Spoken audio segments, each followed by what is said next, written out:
அலைபேசி மூலம் தனது பெயரை சொல்லி ஆள்மாறாட்டம் நடப்பதாக காந்தாரா பட நடிகை ருக்மிணி வசந்த் தெரிவித்துள்ளார். இது குறித்து அவர் தனது இன்ஸ்டாகிராம் பக்கத்தில் மக்கள் விழிப்புடன் இருக்கவும், தனக்கோ அல்லது தனது குழுவிற்கோ மட்டுமே அதிகாரப்பூர்வ தகவல்களுக்காக தொடர்பு கொள்ளவும் என பதிவிட்டுள்ளார். இது குறித்து விரிவாக பார்க்கலாம். மதராசி, காந்தாரா சாப்டர் 1 திரைப்படங்கள் மூலம் தமிழ் ரசிகர்கள் மத்தியில் பிரபலமானவர் ருக்மிணி வசந்த். இவர் தனது சமூக வலைப்பக்கத்தில் அலைபேசி எண் ஒன்றை பதிவிட்டு மக்கள் எச்சரிக்கையாக இருக்கும்படி சுட்டிக்காட்டியுள்ளார்.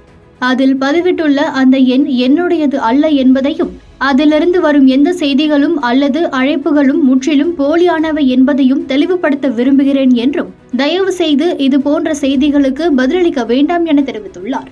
மேலும் அந்த எண்ணில் பேசுபவர் ருக்மிணி வசந்த் என்று சொல்லி தன்னை போலவே பேசி வருவதாகவும், மோசடி செய்யும் நோக்கில் இவ்வாறு நடந்து கொள்ளக்கூடும் என்பதால் கவனமாக இருக்குமாறு ருக்மிணி வசந்த் பதிவிட்டுள்ளார்.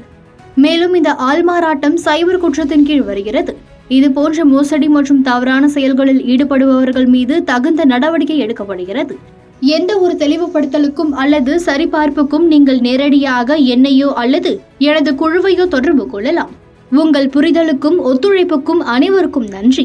ஆன்லைனில் விழிப்புடனும் பாதுகாப்பாகவும் இருங்கள் என்றும் தெரிவித்துள்ளார்.